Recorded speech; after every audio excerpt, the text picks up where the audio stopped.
आदाब नाजरीन, मैं सादिया खान आप सबका तहे दिल से इस्तकबाल करती हूँ आपके अपने प्रोग्राम पहली कोशिश में। नाज़रीन, आप जानते हैं अपने इस प्रोग्राम के ज़रिए जी सलाम ने एक मुहिम छेड़ी है उन तमाम बच्चों के लिए जिनको सचमुच मदद की दरकार है। हम चाहते हैं कि वो तमाम बच्चे तालीम याफ्ता बने, अपना मुस्तकबिल खुद संवारें। इसी सिलसिले में हर हफ्ते हम आपको लेके जाते हैं अलग अलग NGO में, दिखाते हैं उनकी कारकर्दगी। आज भी मैं आपको एक नई NGO में लेके जाऊँगी, दिखाऊँगी कि वो किस तरह काम करते हैं, किन लोगों के लिए काम करते हैं। लेकिन सबसे पहले जानेंगे इस इलाके के बारे में जहां ये NGO काम कर रही है। आज मैं आपको लेकर आई हूं ओखला के जोगा बाई एक्सटेंशन में। तो आइए एक नजर डालते हैं इस इलाके की तारीफ पर।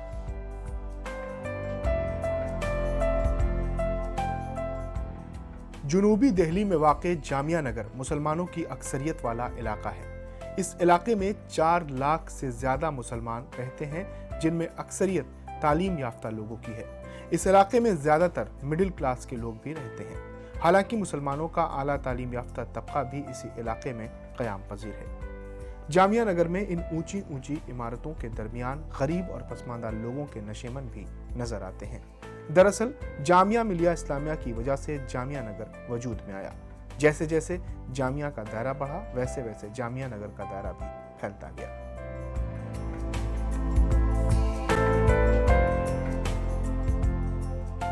ये जामिया नगर का इलाका है। यहाँ पे लगभग मैं 5 साल से काम कर रहा हूँ और मेरी ग्रेजुएशन भी मैंने यहीं जामिया यूनिवर्सिटी से कंप्लीट की थी। यहाँ पर इस इलाके में काफ़ी पढ़े लिखे लोग रहते हैं और यहाँ पर गरीब तबका भी काफ़ी है। जैसे कि हम अगर देखें कि यमुना नदी का किनारा जितना भी है उस पर सब बाहर के लोग आए हुए बसे हैं।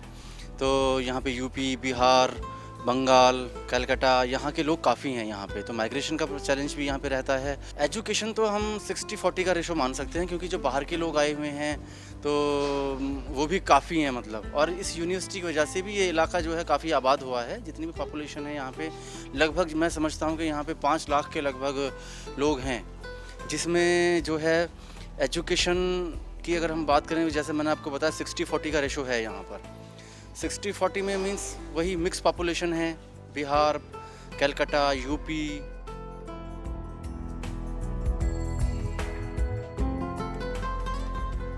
नाज़रीन, अभी हमने जाना इस इलाके की तारीख के बारे में। हमने जाना कि इस इलाके में किस तरह के लोग रहते हैं, ये इलाका कितना पुराना है, उनका ख़ास पेशा क्या है।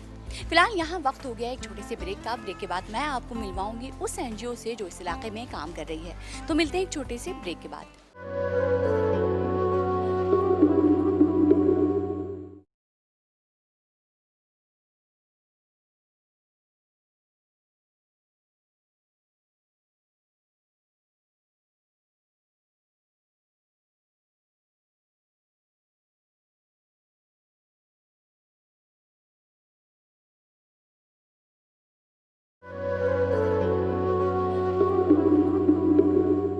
ब्रेक के बाद आप सबका एक बार फिर से इस्तकबाल है पहली कोशिश में। नाज़रीन, अब वक्त आ गया है आपको उस NGO से मिलवाने का जिसके बारे में मैंने आपको बताया था। इस NGO का नाम है सीक्विन।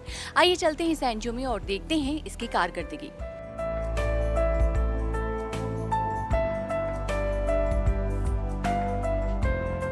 हिंदुस्तान में तालीम याफ्ता औरतों का रेशियो बहुत कम है और उससे भी कहीं ज़्यादा कमी है औरतों में खुद कफीली और खुद मुख्तारी। औरत ना तो खुद कफील है ना खुद मुख्तार है। और अगर बात की जाए गरीब और पसमानदा तबके की, तो इस तबके की औरतें ना तो तालीम याफ्ता हैं न तरक्की याफ्ता हैं। ऐसे में एक गैर सरकारी इदारा सीक्वेंस 1988 से औरतों को तरक्की याफ्ता, तालीम याफ्ता बनाने के लिए काम कर रहा है। ये इदारा चाहता है कि मुआशरे की हर औरत खुद कफील हो, खुद मुख्तार हो, अपने पैरों पर खड़ी हो, अपने हक और अपने अख्तियारात को जाने और अपना फैसला खुद कर सके। सीक्विन जो है 1988 में श्री राजेश पायलट द्वारा बनाई गई थी एक NGO, और उसी के अंडर में एक ये प्रोजेक्ट चल रहा है हमारा जेंडर रिसोर्स सेंटर का, जो मिशन की तरफ से मिला हुआ है। उसी में हम लोग 2009 से हम लोग यहाँ पे हम पूरी टीम एक काम कर रही है। तकरीबन हमें 5वां साल लगा हुआ है यहाँ काम करते हुए। हम लोग ने ये NGO जो स्टार्ट की है सिर्फ इसलिए की थी कि हम लोग चाहते थे कि हम लोग जामिया नगर के जो पिछड़े इलाके हैं पीछे की तरफ, ये झुग्गी बस्ती जहाँ पे वल्नरेबल पॉपुलेशन है, सारा स्लम एरिया है, उन लोगों को कुछ बेनिफिट हम लोगों को पहुँचा सकें। जैसा कि जानते हैं कि आप लोग मुस्लिम कम्युनिटी में निकलना लोग पसंद नहीं करते, लेकिन हमारा मोटिवेशन ये रहता है उन लोगों के लिए कि हम जाएं, उनको मोटिवेट करें, उनको कहें कि वो यहाँ आएँ, और इसीलिए ये एक चल रहा है हमारा NGO इसी पर काम कर रहा है। ये गैर सरकारी इदारा जामिया नगर के गरीब और पसमानदा तबके की खवातीन को उनके हुकूक से, उनके अख्तियारात से रूशनास करा रहा है। इसी के बायस सीक्वेंस खवातीन के लिए कई तरह के तरबियती प्रोग्राम चला रहा है ताकि खवातीन अपने हुकूक को जान सकें और अपने हक की लड़ाई लड़ सकें। सिक्विन के अंडर में एक हमारा GRC का प्रोजेक्ट चल रहा है जिसे जेंडर रिसोर्स सेंटर कहते हैं। इसका मकसद ये है कि जो जितने झुग्गी बस्ती के लोग हैं, उन लोगों को हमारे डिपार्टमेंट जो है नॉर्थ डिपार्टमेंट, वहाँ जाने के लिए काफ़ी मेहनत और मुशक्क़त का सामना करना पड़ता था, दौड़ भाग करनी पड़ती थी। गवर्नमेंट ने ये प्रोजेक्ट सिक्विन को दिया कि ताकि वो लोग हम लोगों से जुड़ें और हम लोग उनका काम कंप्लीट करा के हम डिपार्टमेंट तक पहुँचा सकें। उनकी भागदौड़ जो एक घंटा 2 घंटे के लिए होती थी, वो 10 मिनट के लिए उससे उन्होंने एकल खिड़की बना के ये इसको उसमें मुक़य्यद कर दिया है। इसके अलावा हमारा हेल्थ वर्कर का चलता है, हेल्थ ट्रेनिंग देते हैं यहाँ पे आके लड़कियों को। हम सलन मीडिया से लेके आते हैं, उनको बताते हैं कि किस तरीक़े से अगर कोई फर्स्ट एड किसी को अचानक चाहिए हो तो अगर आप वहाँ मौजूद हैं तो आप उसे कैसे दे सकते हैं, उसकी ट्रेनिंग यहाँ दी जाती थी। और इसके अलावा PLT पैरालीगल ट्रेनिंग दी जाती हैं कि अगर कोई कम्युनिटी में कोई परेशानी आ जाती है, कोई आपके सामने मसला आता है, तो आपको मालूम होना चाहिए कि कानून क्या है, उसमें आपको कौन कौन सी चीज़ है जिससे आप फ़ायदा उठा सकते हैं। जैसे यहाँ के कई लोगों को यही नहीं मालूम FIR क्या होती है, पुलिस से घबराते हैं, तो हम लोग यहाँ पे उनको बुला के बाकायदा ट्रेनिंग दे देते, ट्रेनिंग दी है उनको बताया है कि कानून की उनको समझ बताई है उनको। इस गैर सरकारी इदारे से अब तक तकरीबन 10,000 लोग फैज़याब हो चुके हैं और अपनी ज़िंदगी संवार कर अच्छी तरह से अपना गुजर बसर कर रहे हैं। तकरीबन हमारे पास 10,000 के आसपास का डेटा है जो लोग हम लोगों से फ़ायदा उठा रहे हैं। जैसे अभी गवर्नमेंट की स्कीम चली थी अन्नश्री की, उसमें 6,000 के आसपास हमारा डेटा आया था, 5,000 से 6,000 के बीच का डेटा आया था। तो उसमें हमारे यहाँ से लोग आके बेनिफिशरी फ़ायदा उठा रहे हैं अन्नश्री की जो स्कीम चल रही है। सीक्वेंस मुआशरे की खवातीन के लिए फ़िक्रमंद है, इसीलिए इस गैर सरकारी इदारे ने खवातीन के लिए कई तरह के तरबियती प्रोग्राम चलाए हैं जिससे खवातीन हुनरमंद होकर अपने रोशन मुस्तकबिल की तरफ गामजन हैं। कटिंग टेलरिंग की लड़कियां हैं, यहाँ सीखती हैं।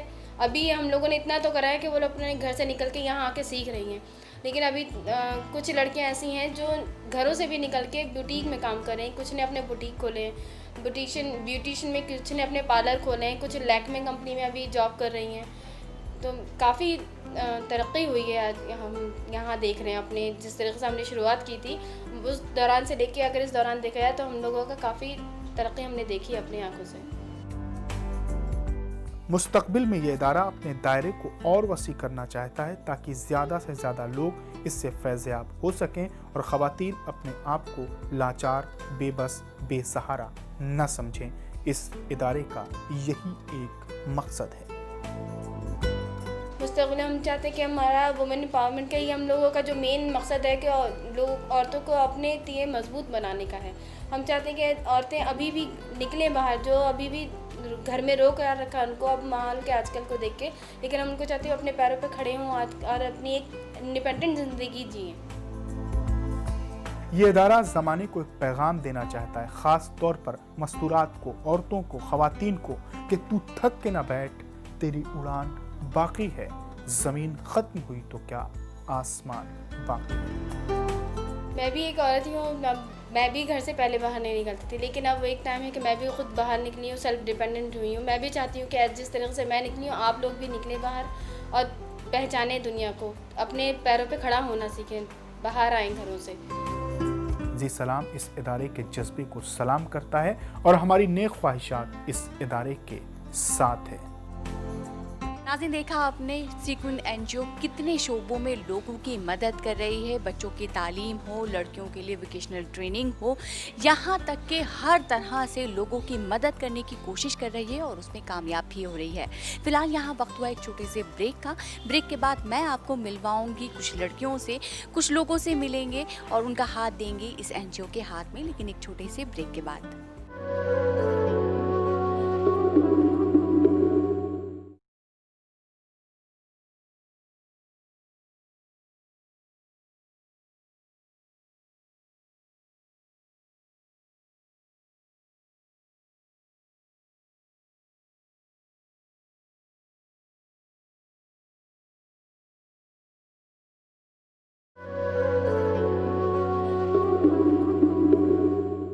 ब्रेक के बाद आप सबका एक बार फिर से इस्तकबाल है पहले कोशिश में। नाज़रीन, अब वक्त आ गया है आपको इस एनजीओ के जरिए अपनी ज़िंदगी को आगे बढ़ाने की कोशिश करने वाली लड़कियों से मिलवाने की। बहुत सारी लड़कियां रोज़ यहाँ आती हैं और कुछ न कुछ सीख कर जाती हैं। बहुत सारी लड़कियां कामयाब भी हो चुकी हैं। इस वक्त हम हैं ब्यूटिशियन की क्लास में। यहाँ पे लड़कियों को ब्यूटिशियन का कोर्स कराया जाता है ताकि वो अपनी ज़िंदगी में कुछ कर सकें। ब्यूटिशियन एक बहुत अच्छा ज़रिया है कमाई का भी, और ये आजकल मार्केट में कितना ज़्यादा फैशन हो गया है। हर लड़की ब्यूटिशियन का कोर्स करना चाहती है, अपने आप को अच्छा दिखाना चाहती है और लोगों को अच्छा बनाना चाहती है। आइए सबसे पहले इनसे बात करते हैं। आपका नाम क्या है? मेरा नाम शमा है। शमा, आप कब से इस एनजीओ में आ रही हो और ये कोर्स आप क्यों कर रही हो? जी बहुत अच्छा लगता है, ये मेरी पसंद का भी है। ये आपकी पसंद का है। वैसे पढ़ाई कहाँ तक की है आपने? 5th क्लास तक। 5th क्लास तक। कितने भाई बहन हो वैसे आप लोग? 5 5 भाई बहन हो। सबसे बड़ी हो, सबसे छोटी हो? सबसे बड़ी तो बाकी के छोटे भाई बहन क्या करते हैं? पढ़ाई करते हैं। तो आपको नहीं लगा जैसे आपके छोटे भाई बहन पढ़ते हैं, आपके दिल में भी शौक हो कभी कि मैं भी पढ़ना शुरू कर दूँ? जी था, अब नहीं है। अब भी है, अगर मौका मिलेगा तो पढ़ेंगे इंशाल्लाह। तो आप जिस एनजीओ में यहाँ आ रही हैं वहाँ लड़कियों को बहुत सारे कोर्सेज कराए जा रहे हैं, जैसे ब्यूटिशियन का कोर्स है, कटिंग टेलरिंग का कोर्स है, पढ़ाई के लिए भी बहुत सारे उन्होंने ज़रिए मुहैया करवा रखे हैं लड़कियों को। तो आपने कोशिश करी कि इसी एनजीओ के साथ जुड़कर अपनी पढ़ाई को आगे चालू करें? जी कर रहे हैं यहीं से ही, अपनी उर्दू की क्लास यहीं से ही करते हैं। जी। आपने सोचा है कि मैं अगर पढ़ लिख जाऊंगी या फिर मैं अगर कोशिश करके कामयाब हो जाऊंगी, चाहे इसी कोर्स में सही, तो आप क्या बनोगे? मेरा शौक तो ब्यूटिशियन में ही है। तो आपको लगता है कि आप इन फ्यूचर अपना कोई ब्यूटी पार्लर वगैरह? जी, अपना ब्यूटी पार्लर होना चाहिए। चलिए, बहुत अच्छी बात है। हम दुआ करेंगे कि आपका ये ख्वाब ज़रूर पूरा हो। आप मुझे बहुत अच्छी लग रही है, मेकअप वेकअप चल रहा है, करवा रही हैं, सीख रही हैं, कब से? ये 5 मंथ हो गए हैं सीखते सीखते। अब ये लास्ट मंथ है हमारा 6 मंथ। तो आपने अपना कोर्स पूरा कर लिया है, क्या लगा है? कोर्स तो कंप्लीट हो गया है, आगे क्या करना है? आगे इंशाल्लाह पार्लर में या जॉब करनी है या अपना पार्लर खोलना है। वैसे कहाँ तक पढ़ाई की है आपने? मैंने 12th कर ली है। 12th कर ली है। आगे के बारे में सोचा है कि आगे क्या करना है? आगे अभी तो हिसाब नहीं है, तो इसलिए बीए का पता नहीं है, और घर का माहौल भी कुछ इस तरीके का नहीं है। हम आपसे गुजारिश भी करेंगे कभी भी ये मत सोचना कि मुझे नहीं पढ़ना है। पढ़ाई लिखाई बहुत ज़रूरी है, ख़ासतौर से लड़कियों के लिए। Yes ma'am. ठीक है ना। आइए नाज़रीन, इन लोगों से तो हमने बात कर ली है। यहाँ पे चलते हैं, इनके टीचर यहाँ मौजूद हैं। आइए इनसे बात करते हैं और पूछते हैं कि वो यहाँ पे कब से आ रही हैं और इन्होंने इस एनजीओ को काम करने के लिए क्यों चुना। आप मुझे सबसे पहले अपना नाम बताएं। मेरा नाम ज्योति राजपूत है। ज्योति, आप सीक्वेंस में कब से आ रही हैं और क्यों आपने इस एनजीओ को काम करने के लिए क्यों चुना? क्योंकि बहुत सारे इंस्टीट्यूट ऐसे हैं जहाँ पे आप जाके लड़कियों को ब्यूटिशियन सिखा सकती हैं। एक एनजीओ के साथ जुड़ने की वजह क्या रही? एनजीओ से जुड़ने की मेरी वजह ये थी क्योंकि मैंने देखा यहाँ पे जो लड़कियाँ हैं बटला हाउस में, इस एरिया की लड़कियाँ बाहर आके अच्छे कोर्स और घर में आर्थिक तंगी की वजह से अच्छे कोर्स नहीं कर पाती हैं, अच्छे से नहीं सीख पाती हैं। उनके पास इतना पैसा नहीं होता कि बाहर जाके अच्छे से सीख पाए। इसलिए मैं यहाँ पे आई। मैंने ITI वगैरह से डिप्लोमा भी किया हुआ है, मैं टीचर ट्रेनिंग भी की है कि इन बच्चों को भी कुछ अच्छा सीख करके ये लोग भी कुछ कर सकें। तो आपको लगता है कि यहाँ से जो लड़कियाँ सीख कर जाती हैं वो आगे कुछ करती हैं, कामयाब हो जाती हैं? हाँ जी, वो बिल्कुल कुछ ना कुछ करती हैं। अभी कुछ स्टोरीज़ हमारे पास ऐसी हैं जो बच्चे आज लैक में भी जॉब कर रहे हैं, कुछ हबीब के यहाँ से ट्रेनिंग करके आए हैं, तो वो लोग कुछ ना कुछ कर रहे हैं। आप भी जानते हैं और हम भी जानते हैं कि जी सलाम का ये मुहिम छेड़ रखी है कि वो तालीम को आम करे, बच्चों को तालीम याफ्ता बनाए, साथ साथ लड़कियों को खुद मुख्तार बनाए ताकि वो इस दुनिया में कदम से कदम मिला के मर्दों के साथ चल सकें। आइए हम भी आगे बढ़ते हैं। नाज़रीन, अब मैं आपको लेकर आई हूँ बाहर। आइए कुछ ऐसे लोगों को ढूंढते हैं जिनको सचमुच मदद की दरकार है, ज़राए नहीं है, दिल में कुछ करने की चाह रखते हैं। उन लोगों से मिलते हैं और उनका हाथ देते हैं इस एनजीओ के हाथ में। आइए नाज़रीन, आप जानते हैं कि जी सलाम की ये मुहिम है कि हम ज़्यादा से ज़्यादा बच्चों को, ख़वातीन को खुद कफ़ील बना सके, तालीम याफ्ता बना सके। आइए इनसे बात करते हैं। क्या नाम है आपका? मेरा नाम फातिमा बानो। फातिमा जी, आप इस जगह रहती हैं, इस माहौल में रहती हैं, कितने टाइम से रह रही हैं इस बस्ती में? यहाँ पर 10-11 साल। 10-11 साल हो गए।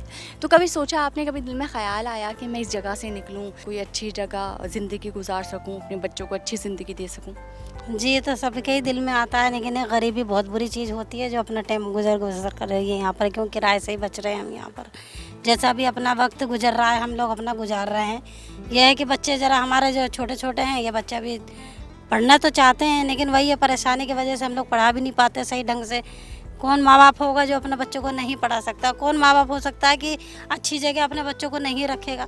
लेकिन एक मजबूरी है जो हम लोग अपना यहाँ पर जैसे जैसे टाइम काट रहे हैं। अल्लाह का शुक्र है, बच्चे हमारे हैं स्कूल में पढ़ते हैं। बाकी लड़की है, एक लड़की ऐसे ही प्राइवेट में जा रही है, वो पढ़ना भी चाहती है। कहती है कि मुझे सिलाई सेंटर में भेजो, लेकिन हम लोग कुछ इस डर से नहीं भेज पाते हैं कि भाई यहाँ का माहौल भी ऐसा ही है, माहौल भी ख़राब है। उसके ऊपर सख्ती भी हम लोग करते हैं अपने बच्चों के ऊपर। पढ़ नहीं पाते इस डर से कि सेंटर है तो दूर है, पास में नहीं है, ना ही अब बच्चों के लिए जिए कुछ पैसों की वजह से। अगर मैं आपसे कहूँ कि आपके इलाके में के पास, आपके घर के आसपास एक एनजीओ काम कर रही है जो आपके बच्चों को वो सिखाएगी जो वो सीखने का शौक़ रखती हैं, साथ ही साथ उन्हें ये भी बताएगी कि वो आजकल के माहौल में अपने आप को किस तरह एडजस्ट करें, किस तरह वो इस माहौल में अपने आप को महफूज रख सकें, ये सारी बातें उनको सिखाई जाती हैं, बताई जाती हैं। और आपको मैं यहाँ पे एक और बात बता दूँ कि ये सारी चीज़ें वो बिल्कुल फ्री में सिखाते हैं। तो मैं आपको मिलवाऊँ उस एनजीओ से? जी बिल्कुल मिलवाइए, इंशाल्लाह ज़रूर हमारे बच्चे कामयाब होंगे। आइए, ये सीक्विन एनजीओ से आई हैं।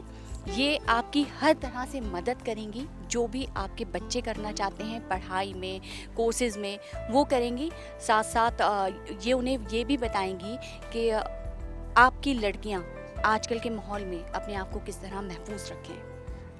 हमारे यहाँ पे एक गवर्नमेंट की तरफ से प्रोजेक्ट आया है, आवाज़ उठाओ आंदोलन प्रोग्राम है, जिसमें महिलाओं के ख़िलाफ़ जो हिंसा हो रही है उसके ख़िलाफ़ आवाज़ उठाना है। लड़कियाँ कैसे महफूज रहें उसके बारे में हमें उनको समझाना है कि वो अपने अंदर की डर को निकालें।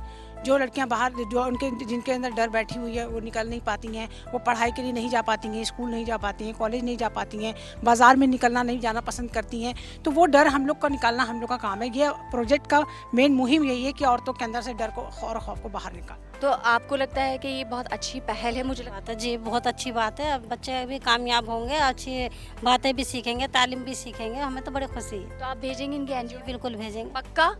क्या नाम बताया था आपने? मेरा नाम है फातिमा बानो। फातिमा जी, आप ऐसे मत बोलिएगा, क्योंकि मैं वापस आऊँगी, देखूंगी कि आपने अपने बच्चों को वहाँ भेजा है या नहीं भेजा और कितने कामयाब वो हुए।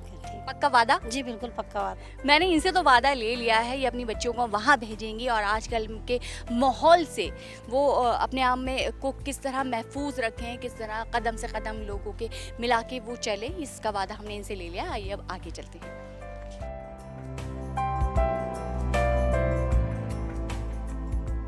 नाज़रीन, मैं इस वक्त मौजूद हूँ उस जगह पे जहाँ पे लड़कियों की काउंसलिंग की जा रही है। हमारे साथ इनके यहाँ पे काउंसलर मौजूद हैं। आइए इनसे बात करते हैं, पूछते हैं कि क्या ज़रूरत आपको लगती है कि लड़कियों को काउंसलिंग की ज़रूरत होती है। आप पहले सबसे पहले मुझे अपनी नाम बता दीजिए और आप इस एनजीओ में किस पोस्ट पे हैं?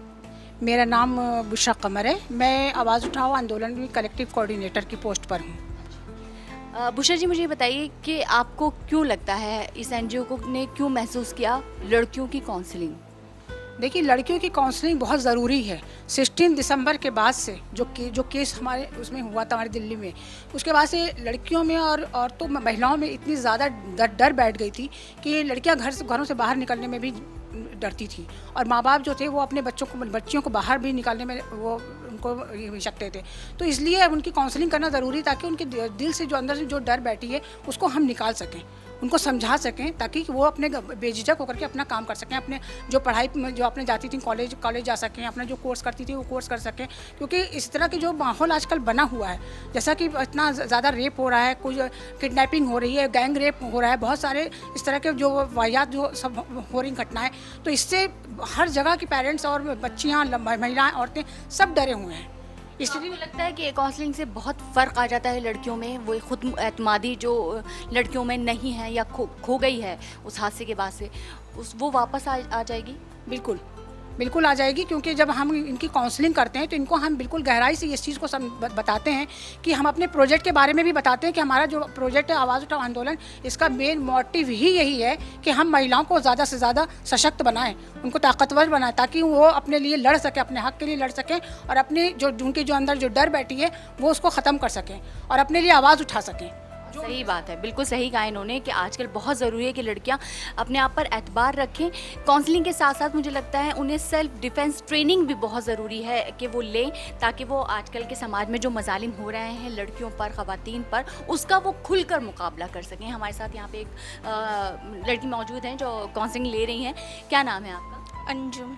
अंजुम, आपको क्यों लगता है कि आपको काउंसलिंग की ज़रूरत है? क्योंकि हम रोज़ाना यहाँ आते हैं और कहीं भी जाते हैं तो डर सा रहता है एक, तो इस चीज़ को समझना चाहते हैं अगर कोई लेडीज़ परेशानी में है तो हम उसे बता सकें कि आप आवाज़ उठाओ, देखिए और मतलब उसके बारे में पढ़िए, पूछिए, तो आपको आपकी परेशानी कम होएगी और लड़कियाँ सेफ रहेंगी। इतना डरना भी नहीं चाहिए। सही बात है कि अगर आपको इस माशरे में काम करना है, बाहर निकलना है, रोज़ाना आप कहीं ना कहीं जा रही हैं, तो ऐसे बहुत सारे लोगों से आपका सामना हो जाता है जो आपको परेशान करते हैं, टीज़ करते हैं कहीं ना कहीं। उस वक्त लड़कियों का बचना या फिर ये समझ पाना कि आप वो अपने आप को किस तरह बचाएं, किस तरह सेफ रखें, ये बहुत ज़रूरी हो जाता है। उस वक्त नहीं समझ में आता, लेकिन अगर इस तरह की क्लासेस उन्हें दी जाए, उनको समझाया जाए कि भाई आप इस तरह के अगर सिचुएशन में हैं तो आपको किस तरह बाहर निकलना है, साथ साथ सेल्फ डिफेंस ट्रेनिंग उन्हें दी जाए, तो मुझे लगता है कि औरतों के ख़िलाफ़ जो मज़ालिम इस वक्त हो रहे हैं हमारे माशरे में, हम उसे पूरी तरह से तो नहीं लेकिन कुछ हद तक कम करना शुरू कर सकते हैं। और इसी की एक पहल की है इस सीक्वेंस NGO ने, और हम इन तमाम लड़कियों के लिए और उनके लिए बहुत शुक्रगुजार हैं कि उन्होंने ये पहल की और हमारे माशरे को एक अच्छा साफ़ सुथरा माशरा लड़कियों के लिए तैयार करने में ये लोग हम दुआ करेंगे कि कामयाब हो जाए। अगर आप इस तरह की कोई बात हमसे कहना चाहते हैं, इस तरह की ट्रेनिंग के लिए कुछ हमसे पूछना चाहते हैं या आप कोई राय देना चाहते हैं हमारे इस प्रोग्राम के ज़रिए, तो आप हमें ख़त, ईमेल या SMS कर सकते हैं। नोट कीजिए हमारा एड्रेस।